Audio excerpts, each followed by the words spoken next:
Hello and welcome to our 21 Disciplines for Success. Pastor Eddie here. I'm Pastor Bola here. We hope you've been enjoying these disciplines as we have.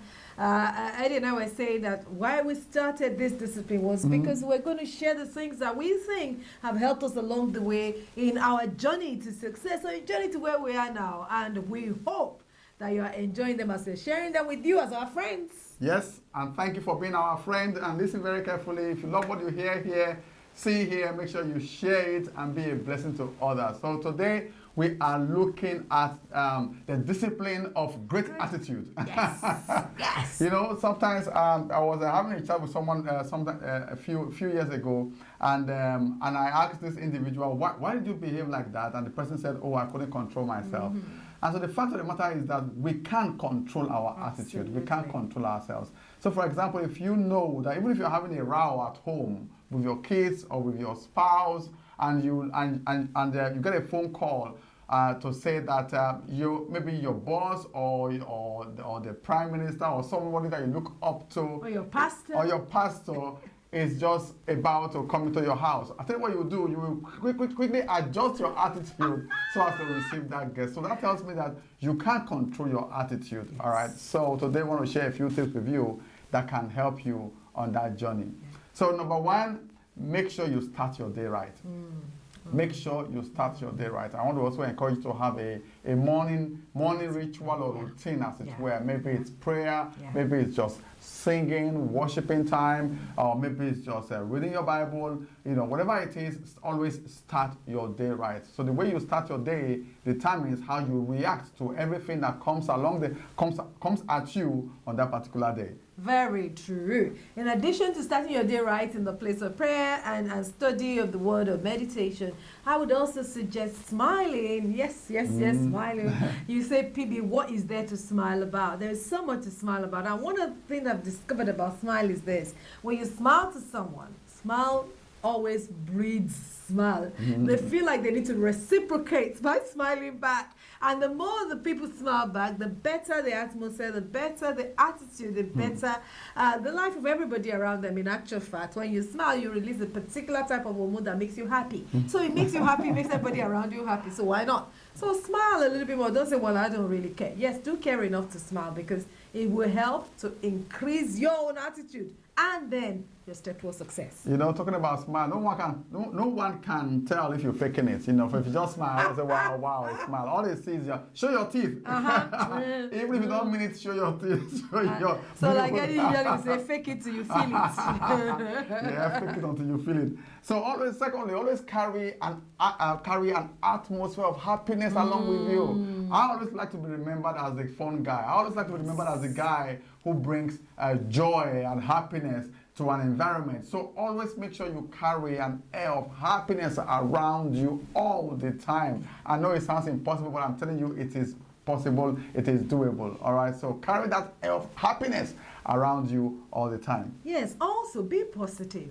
You see, there are so many things to be negative about. And the truth is that if you're a positive person, you are more like a proactive person. Be proactive about everything. Don't be reactive. Tell yourself, you know what? I'm going into this meeting, and it's going to be a great meeting. Prepare yourself as much as you can, but be ready to be a proactive, positive person. Because when you are proactive, you don't just wait for what people throw at you and start feeling bad based on what anybody else have done. No. You have taken charge, so take charge.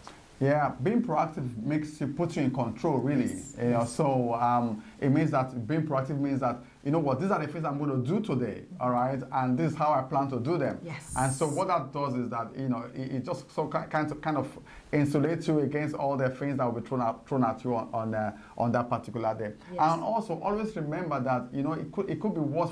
It can be worse. It could have been worse, yes. All right? And whatever you are going through, also remember that somewhere in the world, somebody is having it worse. All right, so you want to just avoid that whole entitlement mentality.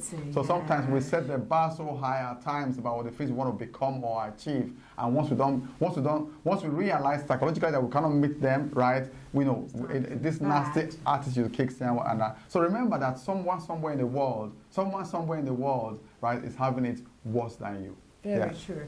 Also, remember to focus on the good in you, the good in the people around you, the good in life. You see, what we focus on determines how we feel.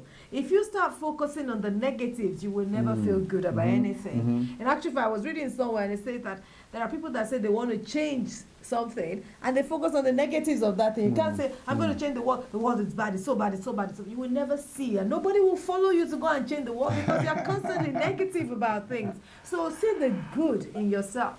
You know, you might not be able to do anything about the bad, so you might as well focus on the good. And then what you focus on, like you say, keep on expanding and get better. Focus on the good in yourself, focus on the good in your environment, focus on the good in the people around you. You will be amazed how good your attitude will become. Yes, and set the right expectation for yourself. You know, sometimes we set the expectation of ourselves of ourselves so high that we cannot just make it.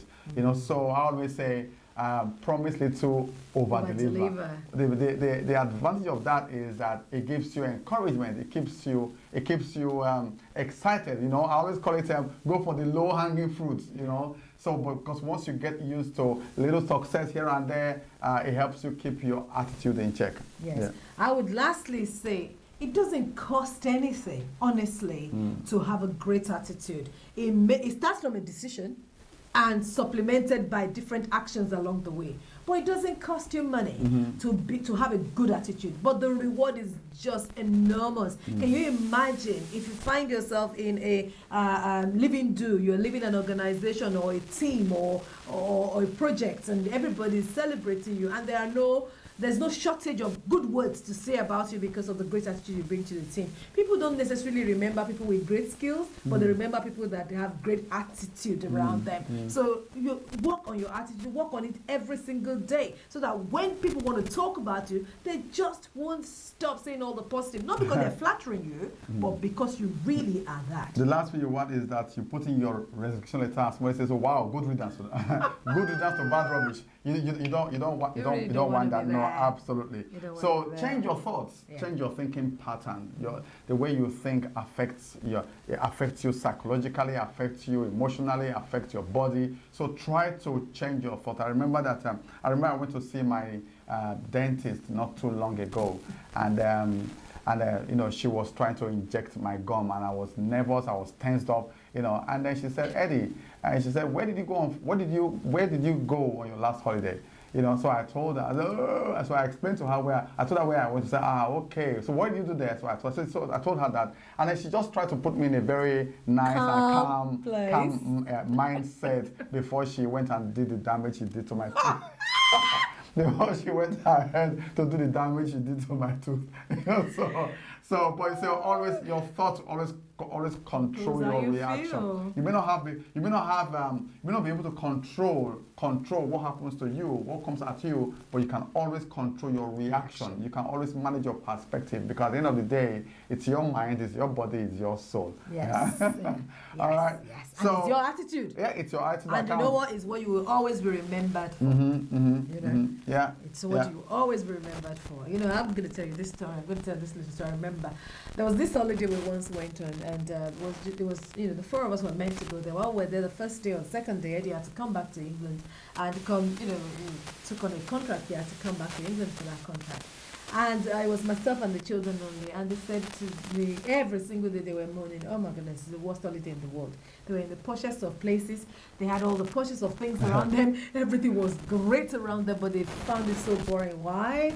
They said, "Oh, the man that makes us laugh, the man that makes us have fun, the person that is not there." And that's because Dad was, you know, Dad had to travel. And all of a sudden, the beautiful environment, the great environment, the expensive environment just lost its color, because there wasn't fun in their mind. So what would you be remembered for? When you leave a team, when you leave a place, work on your attitude. Absolutely.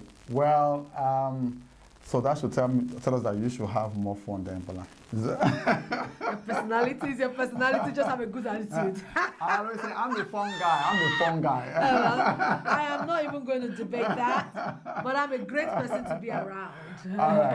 All right, guys. God bless you. You know, if you love this, share this, and make sure you have a great attitude. All right. The Lord bless you. Amen. Bye.